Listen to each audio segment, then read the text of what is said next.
What's up, dude? Welcome to part 8 of the Root series, man. Today we're on the Neon Mixtape tour. We're going back to the 80s, you feel? Anyways, thank you all for the support on this series. I recently started a Discord server, so if you want to join, the link's in the description, dude. Without further ado, let's get into it, man. Totally gnarly. Day 1 introduces us to this world's gimmick. Kinda. Well, you see, this world kind of revolves around music, which we'll see in the later levels, but there's no real zombie that actually benefits from the music in this stage. So it's kind of just there. Also, it's so great to have sun again. Dark Ages was a real pain, and I'm so glad to have sun falling from the sky again. I know some of you out there are probably wondering what happens when I beat this stage. Since I've already unlocked Fat Beats, and this is the stage where you unlock it, what happens? Well, I just get seed packets. Day 2 gives us our first taste of the music mechanic. The punk zombies are just normal zombies on their own, but when their jam comes on, they become absolute monsters. While in their jam, they're able to kick our plants backwards one tile, making our sweet potatoes absolutely useless against them. Another more or less noticeable thing about the jam is that it makes zombies slightly faster, which on its own doesn't sound too bad, but the only reliable way of killing the punk zombie is by using a potato mine, and if all zombies are faster, then that gives him less time to arm himself. Thankfully, he's not too big of a threat in this stage because of the generous amount of plant food that we're given. But in the later levels, whoa, you're gonna have to stick around. Burger Boy says, what do you call a calm potato? A meditator. Day 4 really shows how much Dark Ages affected me. I got so used to relying on Potato Mine that I don't even know what to put anymore, and that's really clear in how I play. Also, the stage picks a lot of our plants for some reason. Anyways, we were able to beat it with 0 mowers left. Neon Mixtape Tour was going off to a really good start, and I thought it was going to be easy. So when I saw Day 5, I shit my pants so hard it became a military weapon. This stage is where the punk zombie really started to become a problem. It's a protect the endangered plants level, which isn't really that bad, but the problem is the punk zombie keeps pushing away our defenses. Second try we got closer, but third try we were able to win, and we unlocked the next plant in this challenge. Celery Stalker. Yeah! Celery Stalker. Box says, how did Garlic win the talent show? He beatboxed. Day 7 introduces us to the roller skating zombie. When the roller skater's jam comes on, any zombie behind the roller skater will become invincible until the roller skater is killed. Thanks to our new Celery Stalker, we're able to deal with him pretty easily. That still doesn't mean this level was easy though, because they also sprinkle in some punk zombies in there. Day 8 is not really interesting, and it's basically just a copy and paste of Day 7, but you just add another wave. So I'm just going to take this time to talk about Celery Stalker and why it's so incredibly good. Celery Stalker can basically be used as an effective insta-kill due to its high amount of DPS. Celery Stalker can solo up to a Gargantuar if you help him out with Stunyan. So if a zombie slips past our defense, we can easily take care of him with Celery Stalker. Oh yeah, Day 8. Yeah, it wasn't that bad. Day 9 is another one of those really clever levels that I really enjoy. Rather than the punk zombie being an absolute nightmare, he actually helps you out in this stage by kicking your sunflowers all the way back where they're safe. Even though it's a survive with your given plants level, it isn't actually boring, so I won't put a pun here. Emoticon face potato emoji says, what did Garlic whisper to Rhodabiga? I don't know. Beats me. Claudio says, what is Celery Stalker's favorite part of Christmas? The stockings? If I sound a bit off from here on out, it's because my throat hurts, but I still wanted to make this video for you guys. Day 12 introduces us to MC Zombie, and also the Gargantuar for some reason. MC Zombie is effectively just a zombie cherry bomb. When his jam starts playing, any plant next to him will be instantly destroyed by his microphone, which swings in a 3x3 radius. As for the Gargantuar works like any other Gargantuar in any other world, except for when his jam is playing. When the Gargantuar's jam is playing, he will send a shockwave that will instantly destroy a plant in front of him. Day 13 was plan your defense, and it was really hard. I tried almost every single combination I could think of, but hilariously, just spamming potato mine seemed to work the best, and with the right RNG, we were able to win. This world has an absurd amount of boring levels. Also, I saw some comments in the last video saying that I used the sun shroom and not the sun root on day 19. But actually, these dudes are actually the sun root. It's just a costume to make it look like the sun shroom. Some people in my Discord server were warning me about day 15, and I'm not really sure why. I was able to beat it on my first try. but I'm assuming it's because of the MC zombie and the glitter zombie, which can insta-kill the endangered Fat Beats. But honestly, Fat Beats' plant food and celery stalker were enough to kill them before they even got close to the endangered plants. How does Potato Mine fuel his barbecue? He uses charred coal. Not sure how, but I was able to accumulate enough seed packets to get garlic 1 day earlier. You might be wondering, why is this so significant? Well, for those who didn't attend the first ever stream I did, the first donation that I got was from none other than Garlic Gamer. Whoa!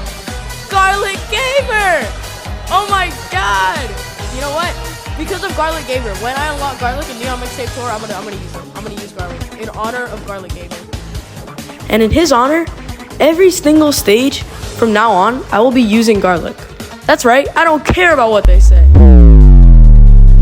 Day 18, we get introduced to the breakdancer zombie, who can kick zombies forward during the same jam as the MC zombie. Speaking of MC zombie, he can be a huge threat when paired with the breakdancer zombie, because he can be kicked straight into the heart of our defense and destroy a whole bunch of plants. Also, here's Garlic, by the way. He's trying his best. Don't bully him. Mr. Womp says, why did Imitator get lost? He drove on the wrong route. Day 20 is kind of cool. It's like a showcase for every single zombie in their respective jam. The hardest out of all of these were the glitter zombie and the MC zombie. Also, Garlic almost sold us, but that does not give you an excuse to go into the comments and go, any morning humor, actually? Garlic sucks because I've quartered my calculations, blah, blah, blah, blah. Day 21 is a don't trample the flower stage. This stage was pretty tricky because we always have to make sure that the breakdancer zombies don't kick the zombies into the flower line. However, celery stalker is enough to kill the breakdancer zombie before he can be any real threat. This is a little man says, why did Potato Mine visit their family? They wanted to go back to their roots.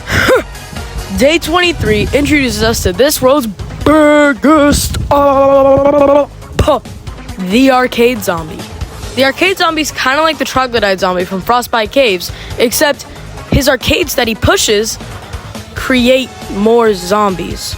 The arcade zombie is a really big threat because the only way that we have to deal with hordes of zombies is Fat Beats with the help of plant food. On the bright side, zombies can only be created during the arcade's jam. So basically, every single level that has the arcade zombie, we need to save our plant food and use it very wisely. This stage was so horrible and we got overwhelmed so quickly. I'll play a couple clips. Come on, quickly. This is gonna be enough. No. Come on, celery stalker. You got that, celery stalker. You got that. You got that. No, yo, potato mine. No. I even got this absolutely perfect attempt, only to realize I forgot to bring an attacker to destroy the arcade machine. Wait. Celery stalker, can you? Wait, it can't break the arcade? Oh. Thankfully, I remember that you could rent a seed slot. With my extra seed slot, I brought in Fat Beats to finally beat this stage. Not really sure what I was going for on day 24, but it worked. On day 25, I realized I've been neglecting Rutabaga, so I decided to bring it in and test it against the arcade zombie, and it did pretty well. This gave me some hope for the future arcade levels, but you'll see. On day 26, we need to protect the endangered Spore Shroom. And once again, we can use the Punk Zombie to our advantage to kick our Spore Shrooms all the way to the back so they're safe. Spore Shroom was also really good in this stage, acting as a defense for the arcade zombies. We have a special guest telling us our pun from the Discord server, Idiots Gaming. I know Potato Mine is high. They look fake. Day 28, we get introduced to the Boombox Zombie, who can unleash his inner W Skibbity Sigma Ohio Riz to immobilize all of our plants by the sheer force of his Riz.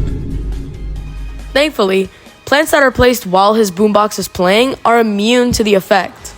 So we could just place a celery stalker behind him and kill him. The arcade zombie is also in this stage, but not a lot of him. We also unlock Intensive Carrot, whose usefulness is debatable. Day 29 was really difficult because of the arcade zombies, but this is nothing compared to day 30, and you'll see. Day 30, we can't have more than 15 plants. That's not the problem. The problem is the fact that this is essentially a boss rush. Every single wave is focused around a different jam and a different zombie that benefits from that jam. and sometimes they'll mix them. This level is an absolute horror.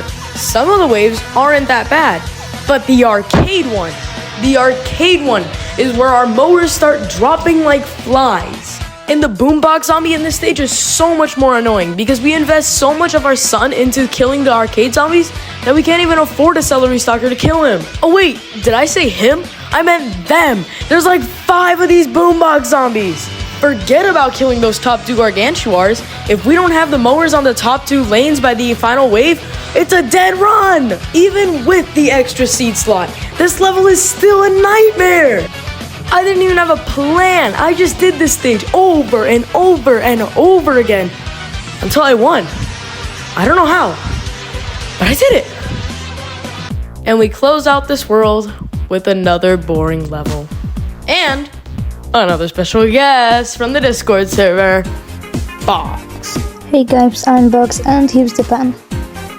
Potato Man's mom was mad at him, so he had to do the dishes. And that's me on Mixtape Tour. Thank you guys all for watching. I know I wasn't able to stream this world, and that's because my computer couldn't handle it. But thankfully, the issue is now resolved, and I should be able to stream Jurassic Marsh. Thank you all for watching, and I'll see you in the next video.